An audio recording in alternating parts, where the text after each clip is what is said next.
Hello and welcome to another Cryptane Let's Play. Okay, so we are back again to explore what little I have done in this world. No, I don't know. I've cut down a bunch of trees, I'm getting there. But as you can see all these dirt pillars I've laid out everywhere. So there, that's one, that one. Well, that's like the center. Okay, so there, boom, there. Goes way, ugh, don't die. Way over here. See, this one, there's one that's back there, there. And then there's a couple more even way farther that way. There they are. Ding, ding, ding. Anyways, all these outline the general form of my base that's going to happen here. So as you can see, I still have a bunch here to flatten out. Not that bad. I don't think I had to flatten that out, at least not right away. And then this whole mountain here too. But we're getting there. We're getting there, crew.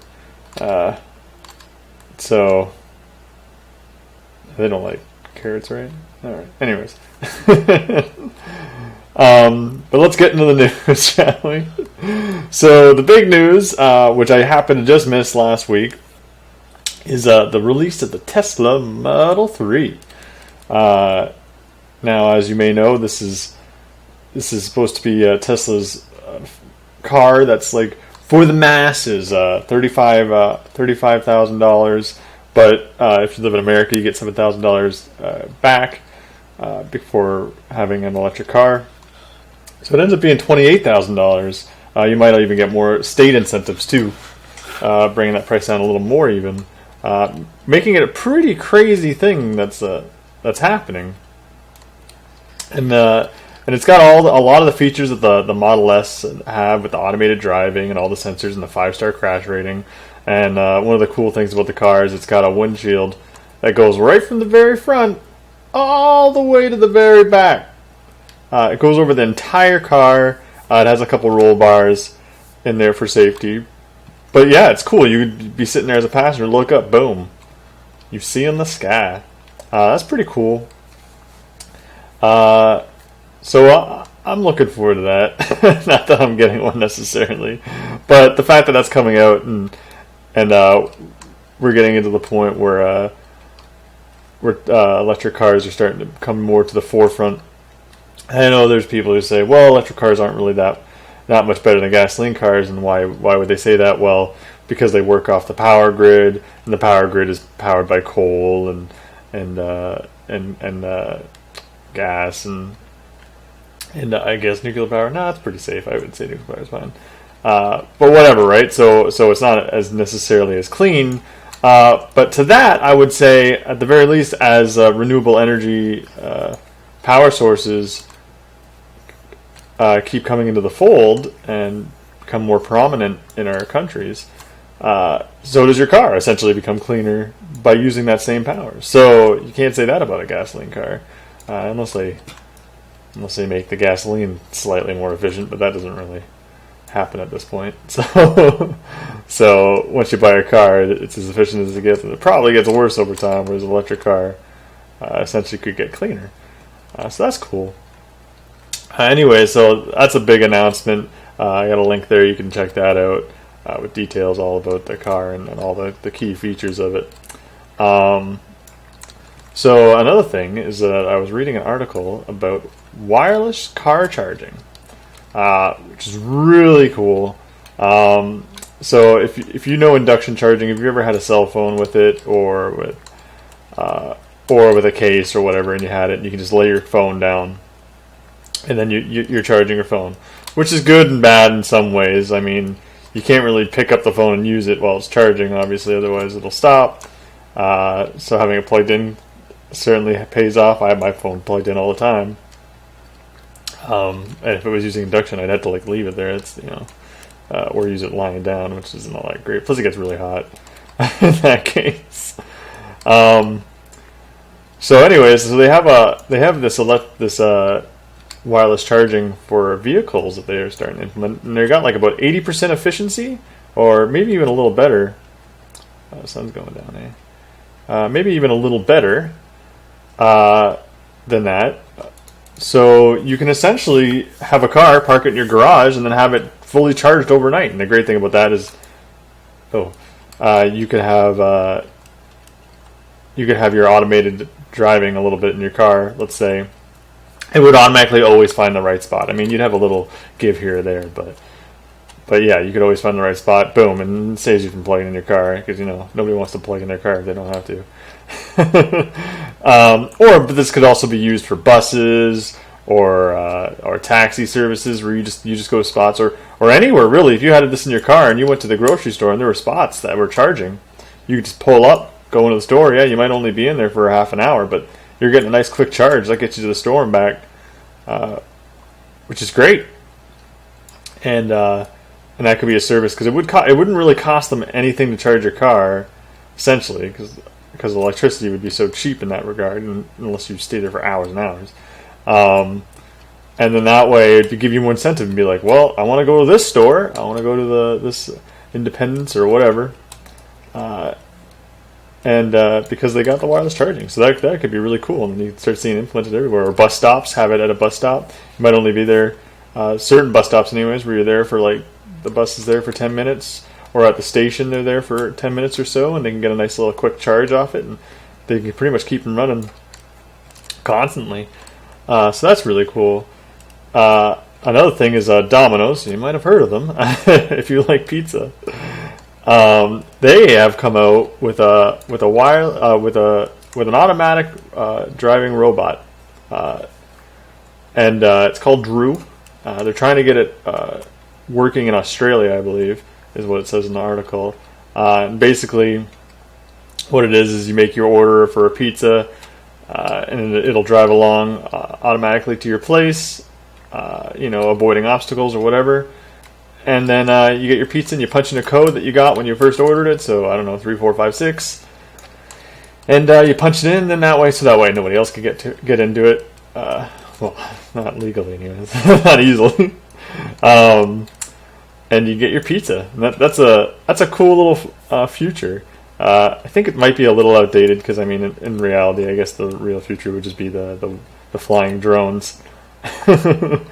But I guess you can't carry as much with a flying drone necessarily. So it's a cool concept to see where things are going. I like how the entire industry is all becoming automated. Such, and I know it's bad for jobs to a degree, but it is what it is, right? I mean, when back in the day, agriculture used to be everybody's job essentially, and now that's like 2% of all jobs versus 95% a couple hundred years ago. So like things change. It is the way of things. But with that note, now we're gonna get into what I love, and that is the release of the Vive. Just a couple days ago, that came out, and I'm excited. I hope you're excited. Now is the time for VR. So I got a review of that for The Verge.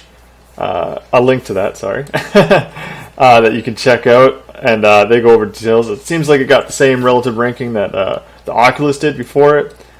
Key features is it comes with the controllers, the ability to do room scale right out of the box.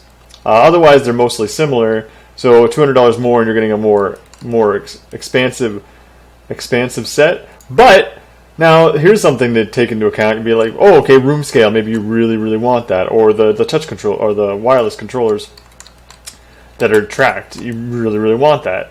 Well, just to keep in mind, Oculus will be coming out with the wireless controllers, and it can also do room scale VR.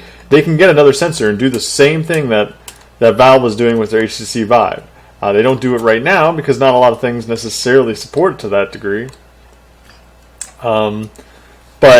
But that is an option to get another little camera for the Oculus, to get the wireless controllers when they come out, the Oculus controllers. So I mean, they're essentially the same. If you want them, obviously, if you want it right now, Vive's the way to go. Otherwise, Oculus is a little cheaper for your options, and has a couple exclusive games too. So definitely worth checking out. Checking out that review just to get familiar with it. But I mean, if you don't have the room, Vive's not really going to work for you as well, anyways, because it does have a minimum requirement, whereas Oculus doesn't. But then it can always be upscaled to room scale down the road when they get that all implemented. So I mean, you know, you got options. To that note, though, Giant Bomb did a live stream, which I posted a link to. I think it's like 11 hours. Obviously, not everybody's going to want to watch that whole thing, but definitely give it a look-see, skip through it to certain cool things. Fantastic contraptions. It was one of the favorites on there that I liked. There's a lot of cool ones where they do where they have a secondary camera where the people watching can have their own camera, and then the person in VR can interact with it. It's really neat to see them look at the camera too. It's just, I don't know, there's something about it where it's like, wow, that person's like really acknowledging you. There's a couple funny moments involving that too in the video. Super cool. I like where they're going.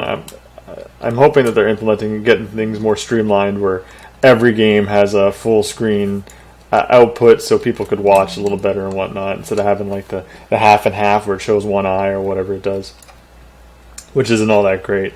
So it's, you know, there's a lot of little quirks to work out, but ultimately it was really great. Really great to see them work with the touch controllers. Seems like a lot of fun.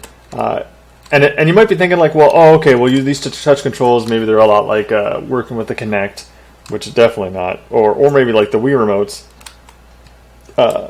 and still not, because these things are tracked to a degree that is like far and above what the Wii ever tracked or what Kinect ever tracked. They're just not comparable at all.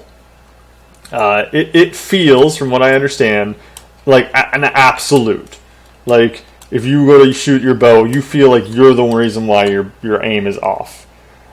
Which is great. That's what you want to feel. You want to feel like that's on you, and that you can improve physically, and then essentially the game will track that to such a high degree that you can see yourself getting better in the game, and you're not blaming like lag or whatever the case may be, or its tracking capabilities. So that's really, really neat. Definitely worth checking out. One of the highlights, not in the video, but something else to check out, which I have a link to separately, is the virtual desktop. And the cool thing about the virtual desktop is basically whatever your PC is set up right now. What? Is you can put the headset on, and then you can have your desktop essentially in a virtual reality experience, multiple monitors, and then you can have the background and the world around you blend.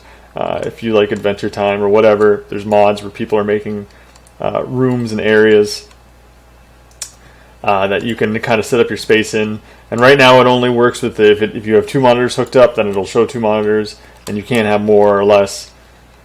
It just projects whatever you have. But they're implementing support where down the road, you could have multiple monitors in the VR that you don't actually have hooked up. That'd be great if you could just be sitting at a desk with one monitor or no monitors or whatever, and then have 3 or 4 in the space, that whatever you like to work with. And that just seems really cool to me, like the productivity of it all, and how it goes straight to, you can go to 360 videos and whatever, and play all your games like normal if you wish, and do a theater mode if you want, or it's really cool. Now, right now, get out of here. Right now, the resolution on the Oculus and the Vive a little lower than you may like. So that would be the hindrance. But it's a really great concept, and with the next few iterations of VR, that'll get to a point where the pixel density will get so high that, you know, it'll be like you're actually just staring at multiple monitors. And that's great for room to be able to be productive in such a smaller space. Which seems like a really awesome thing to me. So, you know, I'm getting a little flabbergasted, but that is what it is. I'm just really excited about all this stuff. And then one last thing about VR is the Foo Show, which is by one of the people, Will Smith, not the actor, but he's from Tested.com. or was from Destiny.com. Now he started his own venture, which is the Foo Show. And you're like, what's the Foo Show? Well, the Foo Show is basically a show built into virtual reality.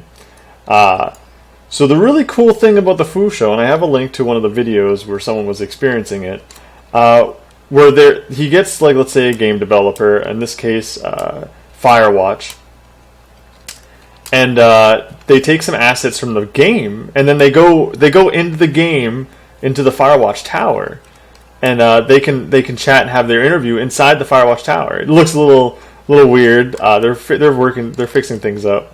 It was a little pre-test is what they had going at first here, but it's a super cool idea that you got the developers in there, and they're experiencing their own items too in a way that they've never had before. And it wasn't even meant for VR Firewatch originally, and it's a really neat idea. It's a really cool show.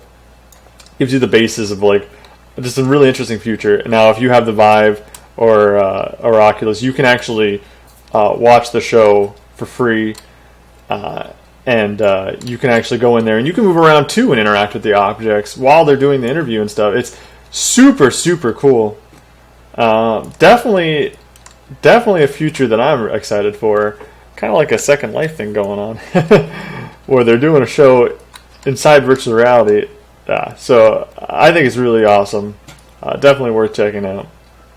And if you like Firewatch, even better. Okay, so we're done with all that, all the Vive and stuff. But just go check it out. So awesome. Anyways, so Dark Souls 3 has come out. Apparently, it's I've been getting a lot of reports that it's like a Dark Souls 1, and if Bloodborne had a baby, which is cool. It's got a few new systems. 8 out of 10. If you like Dark Souls, obviously go play this Dark Souls. Unless you're burnt out, which, sadly I've been burnt out for a while, but it is what it is. But great games nonetheless. Fantastic if that's your jam. Yeah, just smother that on the Dark Souls bread and go to town. But yeah, so it got really good reviews, pretty much across the board, as they always do. So great game. Check it out. And then what's come out recently is the Star Wars Rogue One trailer. Hot damn, huh? So I got a link to that just in case you somehow missed it. Which, well, here's your chance to go find out. And then if you watch one of my previous videos where I talk about Signfix and Chris Stuckman and whatnot, they did reviews of the trailer, which is cool because they can go into a little more nuanced. I'm not, I've watched all the movies, granted, but I'm not super into the lore. I don't really know the histories and whatnot, which they seem to know a little bit more. So if you're curious about more detail about the trailers and what it all means, you could watch them. They go into details about the trailer, so it's really cool. It seems like a really dark kind of movie, which is good. I think they kind of have to go somewhat of the Marvel route, where they take the series and they have the different tones tonally, where it was like with let's say Captain America series, whereas the first one is like a very actiony kind of movie, but then the second one is more of a thriller, espionage type thing, which is really cool. Now the third one is going to be all political. There's a big hot debate issue of I'm not 100% sure, but I think it's about Iron Man essentially against Captain America. Well, what team are you for? And the idea is that should mutants and people with powers be registered or not? Essentially, I believe. There might be more to it, obviously. I don't know every detail, but that's underlining, and it's also another unique experience. I think it's important that Marvel does that, and I feel like Star Wars just seemed to lean in the same way, and giving you a lot of variety in their Star Wars franchise, which allows them to pump them out every year or whatever. So I'm excited for that. That looked really good. And then one last thing here is another mobile game that I've been playing recently, Pirate Power. Okay, so what's Pirate Power, you might ask? Okay, Pirate Power is a game on iOS and Android, and I got a link to like a 2 minute trailer. And basically, what it is you're a pirate. You know, you get amnesia or whatever happens. I don't know how you always end up with nothing essentially. And what happens is you get a little island, and you can build up this island as the game. So as the game progresses, you build up the island, you build up your ship, you level up your pirates, and you can customize the ship, and then you go out and you do a whole bunch of objectives where there's a story campaign with a lot of story, and you just keep building better pirate ships. There's a whole crusade section where you go against people of increasing skill. There's an arena. There's events that go on. There's a lot to do. A little dice mini game, which, you know, sadly there is a little bit of. It's not skill. I'm not gonna say there's skill involved, but it would be like if you know you can play the odds in your favor. Right? Let's just put it this way: if you end up with a 5-4, then lock those in, and hope. And then the good chances you're going to get a double or a straight. You'll know more when you play the game. Not that it's inconsequential if you lose, anyways. But really great fun game. I've been playing it just like crazy lately. So I highly recommend you get out there, you getting yourself some Pirate Power on. And just build your ships. Just see what you can do. And it seems like there's a lot of variety, a lot of levels, gives you that, I don't know what it's called, that addictive nature of like you always want to upgrade to the next thing. You always want to do this. You always want to do that. And it's really progressive in a nature that I really can enjoy. And it doesn't like demand your time in a way where it's like you got to come back, man.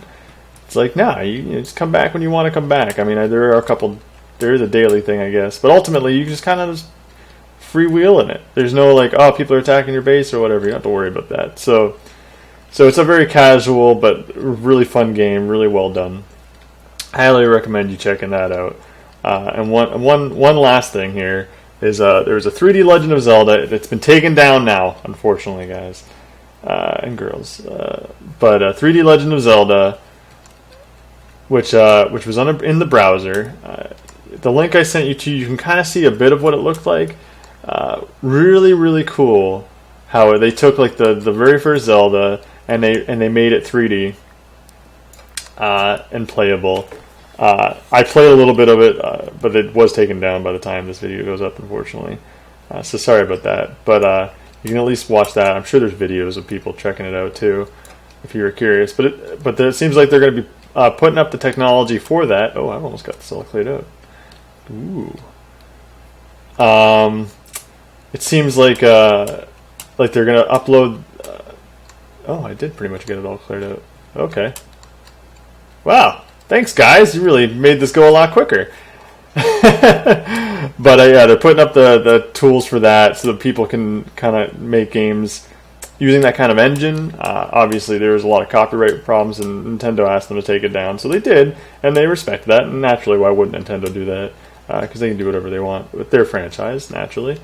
Oh, here's a tree. So, but I would recommend checking that out. It's a really cool thing. And that's everything for this week. Well, I mean, there's always more. There's always more. But these are the things that I thought were pretty noteworthy. So, thanks for watching, and I will see you next time. Peace out.